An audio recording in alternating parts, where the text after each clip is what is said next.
Here, he has selected a point R, which is a lower indifference curve. That is on IC1, which you see indifference curve 1. Consumer will try to adapt himself to a situation where he is getting the maximum benefit. He can combine both the points, save a lot by going in for the next higher option.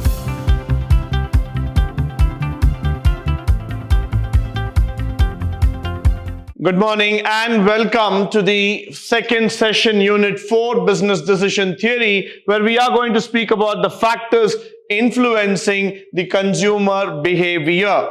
Moving further, the consumer's equilibrium is one of the most important things that we are going to talk about in this session.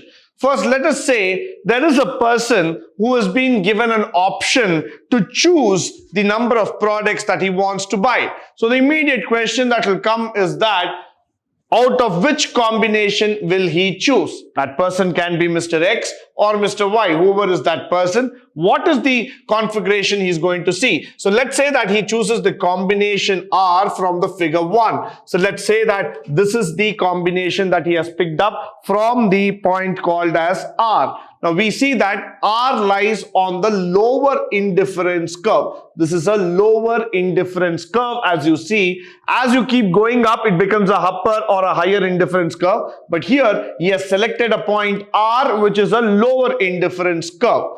That is on IC1, which you see indifference curve 1.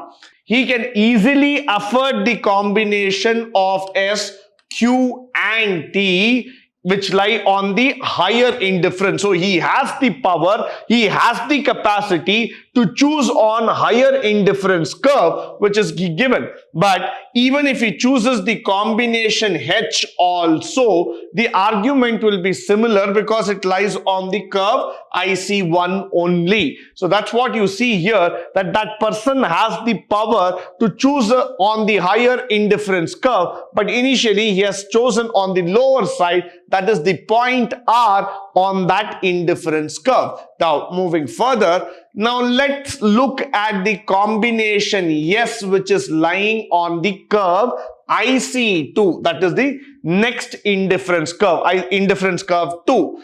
Here again, he can reach a higher level of satisfaction within the budget by combining the point Q, which is lying on the IC3 altogether. So now what he can do? He can combine both the points, save a lot by going in for the next higher option. The argument again is similar for the combination T, since the curve IC2 lies on the IC2 also. So the point T here, it is also on the same curve. So whatever happens, he still remains to balance, he still remains to float around on the same point altogether. Therefore, we are left with combination Q. So we are left only with the option Q there because he's trying to combine both the factors and try to bring in a situation here altogether. Now, the next thing is that what happens if he chooses the combination Q? So we are going step by step here, trying to understand which combination can work out very well for the consumer. Because all of us know that as we are progressing in terms of income, in terms of our needs and wants altogether, our utility value will also keep changing. We are not people who will be very happy, who will be very, contented with the amount of goods, with the amount of services we have. We always want to exceed our expectation. We always want to exceed our factors here. So that is why we keep thinking about the various combination. Now, this is the best choice since Q lies on his budget line. So once we take this point Q, that lies here only on the budget point, and for the highest possible indifference curve, that puts him on the highest possible indifference curve 3, where there are higher curves IC4, IC5, since they are beyond his budget, therefore the equilibrium at point Q, he would settle down, he would search and he would reach at that point. Of course, there are higher indifference curves where you see IC4 and IC5 coming up, but he will not go in for it because Q seems to be his ideal point through which he will be able to get its value.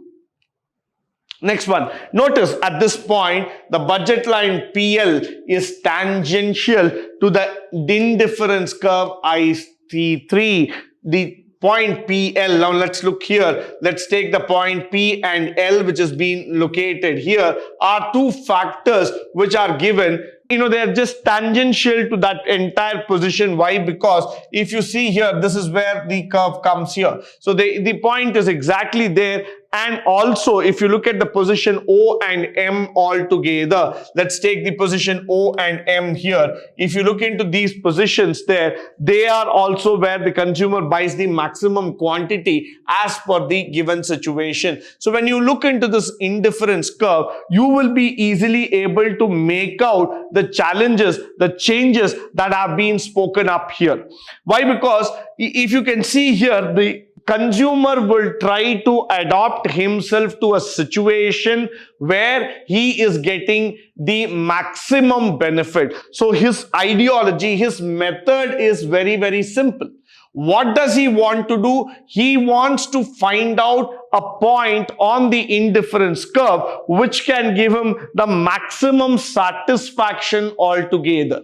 What does he want to understand by this position is that though the affordability can happen in the long run, the income can increase in the long run, but what happens is that the consumer will try to figure out a point, will try to figure out a benchmark which he does not want to cross because he feels that is enough. That was the saturation point for me. So that's exactly what happens here. You are able to get a tangential formation at the point Q with the quantity of goods that we are speaking about. So automatically this becomes a very, very important point for all of us to note here. Followed by, since the point Q is tangent to the point and it slopes down when we talk about it to the PL condition altogether, what is happening? The slope of indifference curve shows marginal rate of substitution for X and Y. Now, we are going to talk about this marginal rate of substitution, which is a very, very important concept altogether. What is this marginal rate of substitution? Why people are so interested about it? When the income increases, when the choice increases, you have an option to replace a product X over Y. Now, there are two products as you see here. You see the good X and the good Y. Now, I have an option here whether I have to continue choosing only that particular product or can I go and choose some other product altogether. So now what happens here is that when I get an option to select something, there is a marginal rate of substitution effect that comes over here which tries to take over. So I will try to replace X over Y and see whether it is working or not. If it is working, now brilliantly I come back and I say, okay, it is working. That's what I wanted. So if it is working, then no need to worry. Why? Because that is what we are looking forward as a systematic point, as a delivery fraction altogether. So let it continue in that same level, in that same version. We are not going to bother about it much. So that is why I say that this consumer's equilibrium is of a very, very great value, a great importance altogether.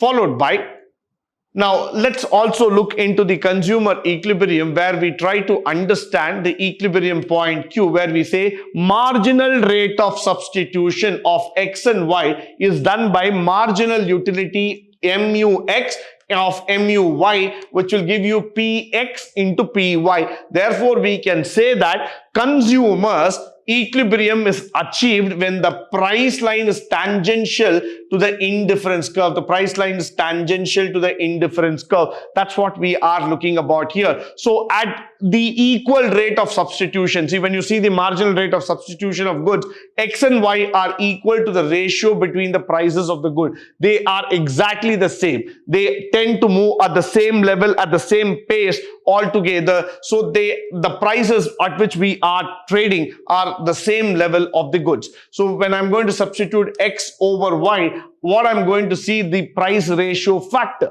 And when I see that the price ratio factor is almost similar or matching in nature, I would like to go in for a substitution here, X over Y or Y over X. That gives me the consumer equilibrium at any given point of time, followed by.